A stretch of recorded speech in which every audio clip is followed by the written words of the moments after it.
అందరికీ నమస్తే అండి. సీఎం జగన్మోహన్ రెడ్డి గారు బయటకు వస్తే జనం రారా? వస్తారు కదా.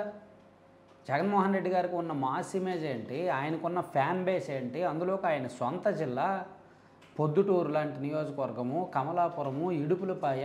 సో అక్కడ జనం రాలేదు అని ఈరోజు ఈనాడు ఆంధ్రజ్యోతిలో రాశారు. జనం బీభత్సంగా వచ్చారు, వచ్చిన వాళ్ళలో ఓ భాగం ఇది అని సాక్షిలో ఒక పెద్ద ఫోటో వేసి రాశారు. సో ఇందులో ఏది నమ్మాలి? ఇంతకీ జనం వచ్చినట్ట రానట్ట?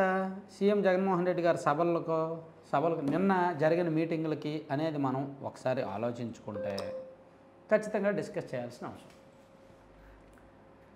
చంద్రబాబు గారికి జగన్మోహన్ రెడ్డి గారికి అంటే వాళ్ళిద్దరినీ కంపేర్ చేసుకుంటే నిన్న మీటింగ్లో చంద్రబాబు నాయుడు గారికి ఎక్కువ మంది వచ్చారు, టీడీపీకి ఎక్కువ మంది జనం వచ్చారు. అందులో ఎటువంటి సందేహం అవసరం లేదు. జగన్మోహన్ రెడ్డి గారి మీటింగ్స్లో కూడా పొద్దుటూరులో జరిగిన బహిరంగ సభకు ఎక్కువ మంది జనమే వచ్చారు. మొదట ఆ రోడ్ షోకో బస్సు యాత్రకో రాలా. ఎందుకంటే బస్సు యాత్ర ఎలా జరిగింది? బస్సుల్లో కూర్చొని, బుల్లెట్ ప్రూఫ్ బస్సులో కూర్చొని ఇలా నమస్కారం పెడుతూ బస్సు ముందుకు వెళ్తుంది, రోడ్డు పక్కన జనం ఉన్నారు. ఏదో ఆయన ఏదైనా ఓపెన్ టాప్ వెహికల్ పైకెక్కి అక్కడి నుంచి ఆయన మాట్లాడితే అనుకోవచ్చు, జనం వస్తారు చూడడానికి అనుకోవచ్చు. ఆయన బస్సు లోపల ఉన్నప్పుడు జనం వస్తే ఎంత, రాకపోతే ఎంత? అది బస్సు యాత్ర అని పేరు పెట్టడం ఎందుకు? బుల్లెట్ ప్రూఫ్ వెహికల్ లోపల ఆయన ఉన్నప్పుడు.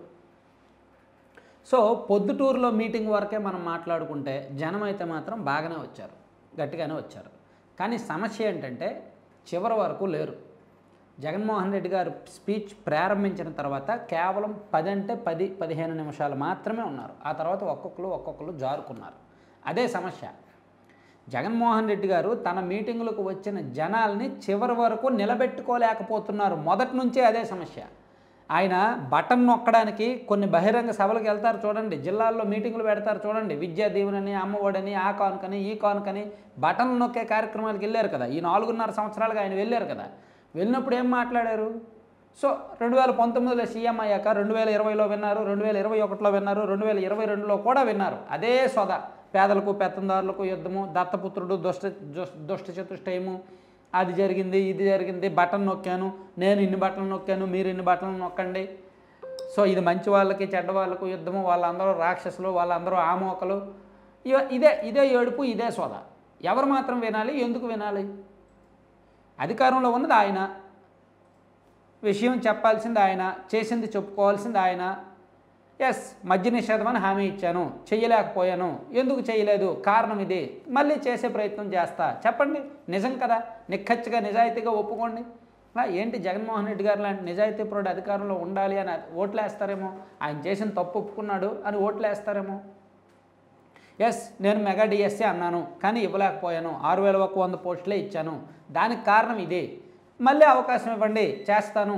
సో అక్కడ సీఎం గారు స్పీచ్ మార్చుకున్నారు అనుకోండి, అరే మన సీఎం గారు ఏమైనా కొత్త పాయింట్లు చెప్తారు, ఎప్పుడు ఆ దుష్ట చతుష్టయము, దత్తపుత్రుడు, పేదలు పెత్తందారులకు ఇన్ని బటన్లు నొక్కాను, మీరు ఇన్ని బటన్లు ఇవ్వండి, వాళ్ళందరూ అలాంటి వాళ్ళు, వీళ్ళందరూ అని మాటలు కాదు. తాను ఏం చెప్పాడు?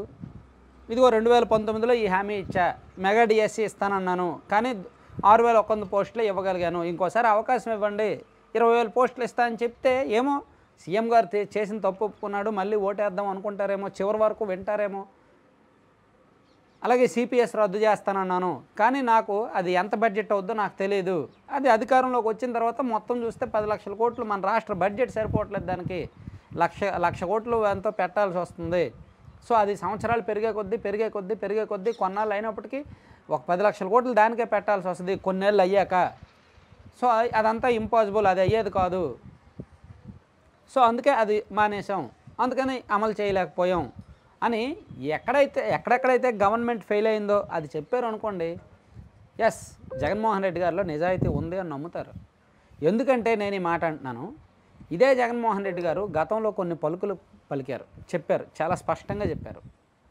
రాజకీయ వ్యవస్థ ఎలా ఉండాలంటే, మైక్ పట్టుకొని ఇంతమంది జనం ముందు మాట్లాడే వ్యక్తి రేపు పొద్దున కుర్చీ ఎక్కాక అధికారంలోకి వచ్చాక తాను ఇచ్చిన హామీలు అమలు చేయకపోతే రాజీనామా చేసే పరిస్థితి రావాలి అని 2011 నుంచి ఇదే జగన్మోహన్ రెడ్డి గారు చెప్పారు కదా.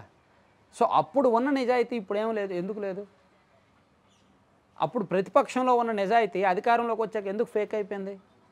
సో ఇవి జనంకి ఎక్స్ప్లెయిన్ చేస్తే, ఎంతో కొంత నిజాయితీని చూపిస్తే, మార్పును చూపిస్తే, మాటలతో నమ్మశక్యం కలిగిస్తే అప్పుడు జనం ఉంటారు, జనం నిలబడతారు, చివరి వరకు ఉంటారు. అలా కాకుండా అదే మాయమాటలు, అదే రియాలిటీ షో, అదే మభ్యపెట్టే కబుర్లు, అవే అబద్ధాలు, అదే ఫేక్ ప్రచారాలు చేద్దామంటే మాత్రం జనం ఉంటాం. కడప జిల్లాలో తెలీదా? ఇప్పుడు వైఎస్ వివేకానంద రెడ్డి గారి కేసులో ఏం జరిగిందో పచ్చి నిజాలేంటో వాళ్ళకి తెలియదా? కడప వాళ్ళకి తెలియదా? అలాగే వైజాగ్ పోర్టులో ఎవరి అధికారం ఉంది, వాళ్ళు ఎవరితో ఉన్నారు, వాళ్ళు ఎవరింటికి ఆ మంత్రి గారు వెళ్ళారు అనేది వాళ్ళకి తెలీదా? సో రాష్ట్ర ప్రజలు ఎంతోమంది తెలివైన వాళ్ళేగా, చూస్తున్నారుగా, అబ్జర్వ్ చేస్తున్నారుగా, తెలిసిపోద్దిగా. సో సీఎం గారు కనుక కాస్త తన స్పీచ్, తన సరళి మార్చుకుంటే చివరి వరకు ఉంటారు, లేదంటే ఇలాగే మధ్యలోంచి వెళ్ళిపోతారన్నమాట.